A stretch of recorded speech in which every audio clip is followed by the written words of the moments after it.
கடந்த 11 நாட்களா தமிழ்நாடு முழுக்க பல்வேறு சட்டமன்ற ஒரு தொகுதியா போய் நம்முடைய வெற்றி வேட்பாளர்களுக்கு உதயசூரியன் சின்னத்திலையும் நம்முடைய கூட்டணி சின்னத்திலையும் வாக்கு கேட்டு பிரச்சாரத்தில் ஈடுபட்டு இருக்கிறேன்.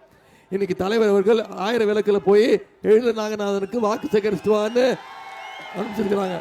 நான் இங்க வந்து உங்களை எல்லாம் பார்த்து உங்ககிட்ட ஒரு வேண்டுகோள் வைக்கலாம்னு நினைச்சேன். என்ன வேண்டுகோள்? எல்லா உதயசூரியன் சின்னத்தில் மறக்காம வாக்களிச்சிருங்க. கரெக்டா? ஆனா இங்க வந்து பார்த்ததுக்கு அப்புறம் தான் தெரியுது, உங்களுடைய எழுச்சியை பார்த்ததுக்கு அப்புறம் தெரியுது, நீங்க அத்தனை பேரும் ஏற்கனவே வெற்றியை உறுதி செஞ்சுட்டீங்க. வெற்றி உறுதியா? வெற்றி உறுதியா? எந்த சின்னம்? கையை காட்டி சொல்லுங்க. எந்த சின்னம்? உதயசூரியன் சின்னத்துல மருத்துவர் எழில நாகநாதனுக்கு வாக்களிச்சு போன முறை கிட்டத்தட்ட 40,000 வாக்கு வித்தியாசத்துல டாக்டர் எழிலனை ஜெயிக்க வச்சிங்க. இந்த முறை குறைஞ்சது 50,000 வாக்கு வித்தியாசத்துல டாக்டர் எழிலனை ஜெயிக்க வச்சிருக்க செய்வீங்களா? ஒரு சூப்பர் வேட்பாளர், நல்ல வேட்பாளர் தலைவர் மீண்டும் உங்ககிட்ட ஒப்படைச்சிருக்கிறாரு. உங்களை பற்றி அவரை பற்றி உங்ககிட்ட சொல்லணும்னு அவசியம் இல்லை, அறிமுகப்படுத்தணும்னு அவசியம் இல்லை. அவ்வளவு சுறுசுறுப்பாக இருக்கக்கூடிய உங்களுடைய சட்டமன்ற உறுப்பினர் தான் உங்கள் வேட்பாளர். ஒரு சிறந்த மருத்துவர், முத்தமிழ் கலைஞருடைய மருத்துவர். இப்போ நம்ம தலைவருக்கும் அவர் தான் மருத்துவர், எனக்கும் அவர் தான் மருத்துவர். எனக்கு இப்போ உடம்பு சரியில்லை, அவர் 2 நாள் வெளில வரக்கூடாதுன்னாரு, பேசக்கூடாதுன்னாரு. மருத்துவர் சொல்றத பற்றி கேட்காம உங்களுக்காக வாக்கு கேட்டு வந்திருக்கிறேன். சிறந்த பேச்சாளர். தொண்டைதான் மோசமா தான் இருக்கு, நான் பேசுறது புரியுது இல்ல? அது போதும். நீங்க முடிவு பண்ணிட்டீங்கல்ல சின்ன. சிறந்த பேச்சாளர், எப்போதுமே இளைஞர்களோடையே இருக்கக்கூடியவர், இளைஞர்களுடைய வலம் வரக்கூடியவர், நம்முடைய அக்கறை கொண்டவர் சகோதரர் எழிலன் அவர்கள். இன்னைக்கு 1000 விளக்கு தொகுதியில் இருக்கக்கூடிய எல்லா இடத்துலையும் அவருடைய காலடி படாத இடம் கிடையாதுங்கிற அளவுக்கு கடந்த 5 வருஷம் இந்த தொகுதியை நல்லா பார்த்துக்கிட்டு இருக்கிறாரு. டெய்லியும் மக்களோடு நேரடியாக தொடர்பில் இருக்கிறார். பொதுமக்களுடைய குறைகளை கேட்டு அதை தீர்த்து வைக்கிறதுல எப்போதுமே துடிப்பு மிக்க ஒரு சட்டமன்ற உறுப்பினராக அவர் செயலாற்றி இருக்கிறார். மக்கள் நேரில் வந்து குறைகள் சொன்ன அவசியம் இல்லை, சோசியல் மீடியாவில் தெரிவித்தாலும் அதையும் உடனுக்குடன் கவனித்து அதையும் சரி செஞ்சிருக்கக்கூடியவர் தான் உங்களுடைய சட்டமன்ற வேட்பாளர் மருத்துவர் எழிலன் அவர்கள். அப்படிப்பட்ட எழிலன் அவர்களுக்கு வாக்கு கேட்டு வந்திருக்கிற இன்னொரு முக்கியமான விஷயம், நம்முடைய கழகத்துடைய ஹெட் ஆபீஸ் அலுவலகம் அண்ணா அறிவாலயம் இருப்பது இந்த அண்ணா அறிவாலயத்தில். அது மட்டும் இல்ல, முத்தமிழ் கலைஞருடைய வீடு கோபாலபுரம் இருப்பதும் இந்த 1000 விளக்கு பகுதியில். இந்த 1000 விளக்கு தொகுதியை வெற்றி தான் முதல் வெற்றின்னு அறிவாலயத்திற்கு நீங்க தெரிவிச்சாகணும். அந்த அளவுக்கு ஒரு பிரம்மாண்ட வெற்றியை இந்த சட்டமன்ற தேர்தலில் மருத்துவர் எழிலன் அவர்களுக்கு நீங்கள் கொடுக்கணும். நான் ஒவ்வொரு தொகுதியிலையும் வேட்பாளரை கூட்டிட்டு போய் தைரியமா உரிமையோடு வாக்கு கேட்கிறோம்னா எதை வச்சு கேட்கிறோம்? கடந்த 5 வருஷம் அவங்க சிறப்பாக செயல்பட்டு இருக்கிறாங்க, கடந்த 5 வருஷத்துல எவ்வளவு திட்டங்களை தன்னுடைய தொகுதிக்கு கொண்டு வந்திருக்காங்கிற அந்த உரிமையோடு தான் உங்களை சந்திக்க வந்திருக்கிறேன். ஒரு சில திட்டங்களை மட்டும் இங்க நினைவுபடுத்த விரும்புகிறேன். 80 கோடி வசதியில் 80 கோடி ரூபாய் ஒதுக்கீடு செய்யப்பட்டு இந்த வள்ளுவர் கோட்டம் இன்னைக்கு புனரமைக்கப்பட்டிருக்குன்னா யாரோட முயற்சி? மருத்துவர் எழிலோட முயற்சி. 57 கோடி ரூபாய் ஒதுக்கீடு செய்யப்பட்டு சுபேதார் கார்டன் பகுதியில் இன்னைக்கு தமிழ்நாடு நகர்ப்புற வாழ்விட மேம்பாட்டு வாரியம் 300 குடியிருப்புகள் யார் கொடுத்தா? இவரோட முயற்சி. இன்னைக்கு சாலை பகுதியில் கலைஞர் 100ஆண்டு சமூக நிதி பூங்கா யாருடைய முயற்சியில்? மருத்துவர் எழிலன். நான் தான் போய் திறந்து வச்சேன். அதே மாதிரி 8 கோடி ரூபாய் மதிப்பீட்டில் கலைஞர் பேர்ல international boxing academy Gopalapuram cricket மைதானம் அமைக்கின்ற பணி யார் செஞ்சு கொடுத்தா? உங்களுடைய சட்டமன்ற உறுப்பினர் எழிலன் அவர்கள். 15 கோடி ரூபாய் மதிப்பீட்டில் 112வது வார்டில் பேரறிஞர் அண்ணா திருமண மாளிகை யாருடைய முயற்சியில் வந்தது? உங்களுடைய சட்டமன்ற உறுப்பினர். 2 கோடி ரூபாய் ஒதுக்கீடு செய்யப்பட்டு பேரறிஞர் அண்ணா மேம்பாலம் இன்னைக்கு சீரமைப்பு பணிகள் நடைபெற்று வருகிறது. அதே மாதிரி 2 கோடி ரூபாய் மதிப்பீட்டில் 100 வீராசாமி தெருவில் பெண்கள் சுகாதார மையம், நுங்கம்பாக்கம் விளையாட்டு மைதானத்தில் பேட்மிண்டன் அரங்கம், ட்ரஸ்ட்புரம் விளையாட்டு மைதானம், கக்கன் காலனியில புதிய குடிநீர் குழாய்கள் அமைக்கின்ற பணிகள், இப்படி எத்தனையோ பணிகள் இந்த தொகுதியில் நடைபெற்றிருக்கு.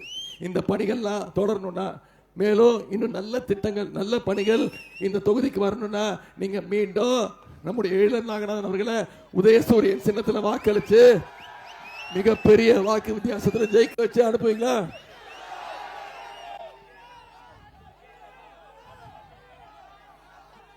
இபிஎஸ்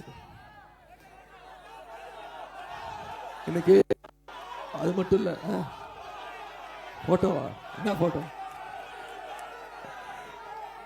வெயிட் பண்ணு. அந்த போட்டோனால பெரிய பஞ்சாயத்து ஆயிடுச்சு. நீங்க காட்டுங்க காட்டுங்கன்றீங்க, நானும் ஆசையா காட்டிடுறேன். அவர் ரொம்ப கோச்சுக்கிறாரு. திரு எடப்பாடி பழனிசாமி அவர்கள் என் மேல கொலை வெறியில சுத்திட்டு இருக்கிறாரு. என்ன ஆலோசிச்சாரு, அடிச்சாலும் அடிச்சிருவாரு. இன்னும் கெட்ட வார்த்தை மட்டும்தான் பேசல, மிச்சம் எல்லாத்தையும் பண்ணிட்டு. நான் என்ன சொன்னேன்? ஃபர்ஸ்ட்ல இருந்து வருவோம், ஆரம்பத்துல இருந்து வருவோமா? நான் என்ன சொன்னேன்? நீங்க பிஜேபிக்கு ரொம்ப அடிமையா இருக்கீங்க. பிஜேபி என்ன சொன்னாலும் கேட்கறீங்க. ஓடி வேணா ஓடி வரீங்க, ஓடி போனா ஓடி போறீங்க, வாய மூடனா வாய மூடுறீங்க, முட்டி போடுறா முட்டி போடுறீங்க. தமிழ்நாட்டுடைய உரிமைகளை போன உங்களோட ஆட்சிகள்ல எல்லாத்திலையும் விட்டு கொடுத்துட்டீங்க. இப்படி இருக்காதீங்க. தமிழ்நாட்டு மக்கள் ரொம்ப முக்கியம், நம்முடைய மாநில உரிமைகள் முக்கியம். நம்ம முரட்டு தொண்டர்கள் பார்த்திருப்போம், முரட்டு பக்தர்கள் பார்த்திருப்போம். நீங்க பிஜேபியோடைய மோடியோடைய ஒரு 1ஆம் நம்பர் முரட்டு அடிமையா இருக்கீங்க அப்படின்னு தான் சொன்னேன். அவ்வளவுதான் சொன்னேன். அப்படி இருக்காதீங்கன்னு சொன்னேன். அது கெட்ட வார்த்தையா?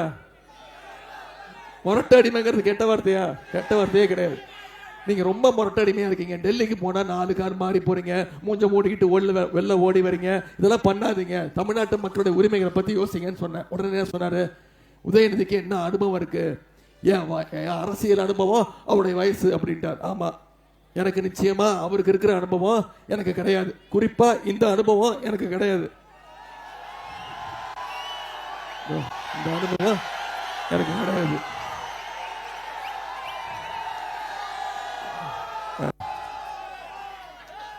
கீழே ஒருத்தர் படுத்திருக்காருமா, கார்பெட் இல்ல. இந்த அனுபவம் நிச்சயம் எனக்கு கிடையாது. பதவிக்காக யார் காலையும் விழுந்த அனுபவம் எனக்கு கிடையாது. சங்கி கூட்டத்துக்கிட்ட பயப்படுற அனுபவம் எனக்கு கிடையாது. நான் என்னைக்குமே மக்களோட மக்களா இருப்பேன். இப்ப இதை காட்டணும்ல, இன்னும் காட்டிட்டாரு. இப்ப என்ன தெரியுமா சொல்றாரு? பால்டாயில். இப்ப என்ன தெரியுமா சொல்றாரு? உதயநிதி பால்டாயில் சாப்பிட்டு எப்பயோ செத்து போயிருக்கணும், இங்க இருந்து என் உயிரை வாங்கலாம் அப்படின்ட்டாரு. இப்ப எப்ப பார்த்தாலும் அவருக்கு பால்டாயில் நினைப்பாவே இருக்கு. ஏன்னு எனக்கு தெரியல. தேர்தல் முடிவு இப்பயே அவர் கண்ணுக்கு தெரிஞ்சிருச்சு போல இருக்கு. இத்தனை நாள் வரைக்கும் பாதம் தாங்கி பழனிசாமியா இருந்தவர் இன்னைக்கு பால்டாயில் பழனிசாமியா மாறி இருக்காரு. எல்லா கூட்டத்திலையும் பால்டாயில் பால்டாயில் பால்டாயில் பஞ்சு பேசிட்டு இருக்கிறாரு. எலெக்ஷன் ரிசல்ட் வர்ற அன்னைக்கு தயவு செய்து திரு பழனிசாமி அவர்களே, எந்த அவசர முடிவோ நீங்க எடுத்துடக்கூடாது. தேர்தலில் வெற்றி தோல்விங்கிறது ரொம்ப சகஜம். அதுவும் திரு எடப்பாடி பழனிசாமி அவர்களுக்கு ரொம்ப ரொம்ப சகஜம். ஆகவே வரப்போற தேர்தல் முடிவை பார்த்து நீங்க ஒரு தப்பான முடிவை எடுத்துறாதீங்க. தற்கொலை எதுக்கும் தீர்வாகாது. மருத்துவர் வச்சுக்கிட்டே சொல்றேன், நீங்க ரொம்ப நாள் நல்ல நலத்தோட, உடல் நலத்தோட, ஆரோக்கியமா இருந்து எங்களுடைய முதலமைச்சர் 2வது முறை முதலமைச்சர் அவர்தான் நீங்க பார்க்கணும்.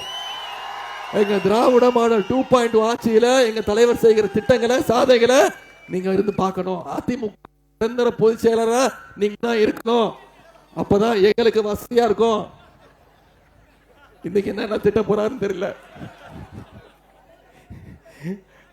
அப்படிப்பட்ட நம்மளோட தலைவர் திருப்பி திருப்பி சொல்றார், இந்த சட்டமன்ற தேர்தல் டெல்லி அணி வெர்சஸ் தமிழ்நாடு அணி. ஏன் அப்படி சொல்றோம்? தமிழ்நாடு அணி நாமெல்லாம் நம்முடைய தலைவர் தலைமையில ஒன்னா நிக்கிறோம். டெல்லி அணி யாரு? திரு மோடி தமிழ்நாட்டை ரிமோட் கண்ட்ரோல் மூலம் கண்ட்ரோல் பண்ணணும்னு நினைக்கிறாரு. திரு எடப்பாடி பழனிசாமி தான் அந்த ரிமோட் கண்ட்ரோல். நம்முடைய தலைவர் அதனால தான் திரும்பி சொல்றாரு, தமிழ்நாடு என்னைக்குமே டெல்லிக்கு அவுட் ஆஃப் கண்ட்ரோலாக தான் இருப்போம். தமிழ்நாடு என்னைக்குமே சுயமரியாதை மண். இன்னைக்கு நம்முடைய திராவிட மாடல் அரசு கடந்த 5 வருஷத்துல எத்தனை திட்டங்களை செஞ்சு கொடுத்துருக்கிறோம். தமிழ்நாட்டு மக்கள் நம்முடைய முதலமைச்சரை நம்புறாங்க. வாக்குறுதிகள் கொடுத்திருக்கிறோம். பெண்கள் மகளிர் உரிமை தொகை திட்டம் 1000 ரூபாய் இல்ல, ஆட்சி அமைஞ்சோடனே முதலமைச்சர் 2000 ரூபாய் உயர்த்தி கொடுப்பேன்னு வாக்குறுதி கொடுத்திருக்கிறார். முதலமைச்சர் காலை உணவு திட்டம் 1ஆம் வகுப்புல இருந்து 5ஆம் வகுப்பு வரைக்கும் காலைல பள்ளிக்கூடத்துக்கு வர குழந்தைங்களுக்கு முதல்ல தரமான காலை உணவு.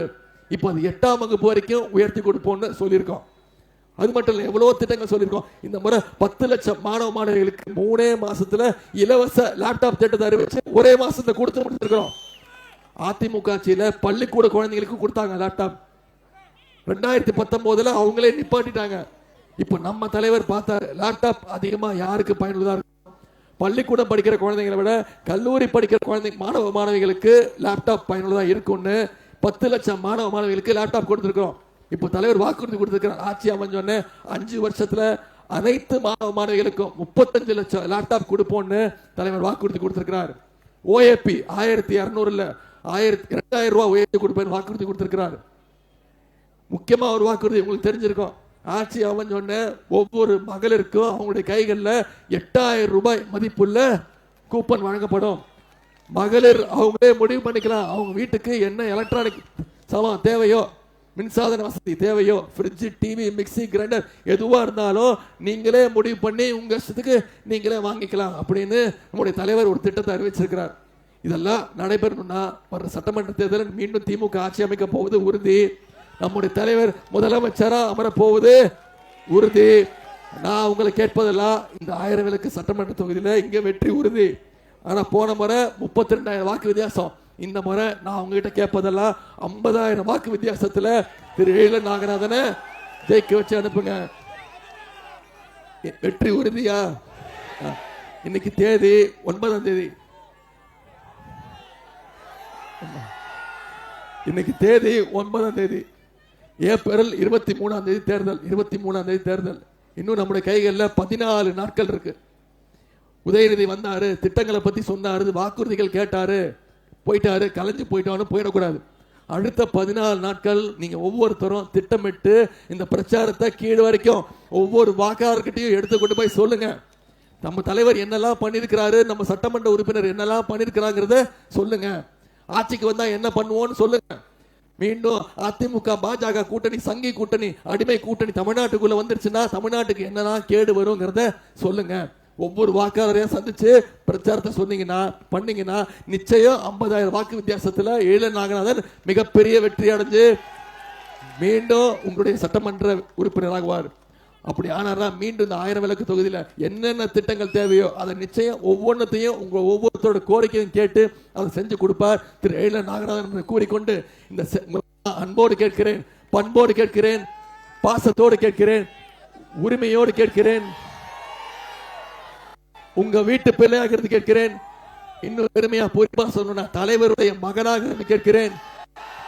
இன்னும் பெருமையா சொல்லணும்னா முத்தமிழங்க டாக்டர் கலைஞருடைய பேரனாக கேட்கிறேன். உதயசூரியன் வாக்களிங்க. மிகப்பெரும் வாரியான வாக்கு வித்தியாசத்துல சகோதரர் எழில நாகராஜன் அவர்களை வெற்றி பெற செய்யுங்க. உங்க அன்புக்கு வரவேற்புக்கும் நன்றி நன்றி நன்றி.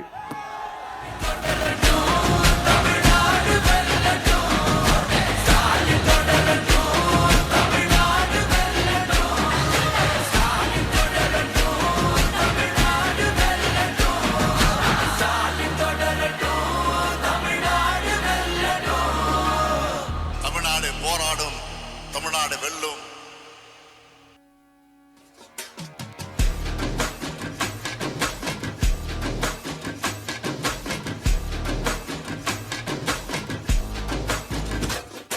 பெரும் பெரும் பருந்து வரும் வரும் ஒளிஞ்சு நடிப்பினை புரிஞ்சு விரட்டுவோம் துணிஞ்சு. பெரும் பெரும் பருந்து வரும் வரும் ஒளிஞ்சு நடிப்பினை புரிஞ்சு விரட்டுவோம் துணிஞ்சு. ரவுத்து ரந்த சவுத் சைடு இந்தியா பார் ஜாக்கிரதை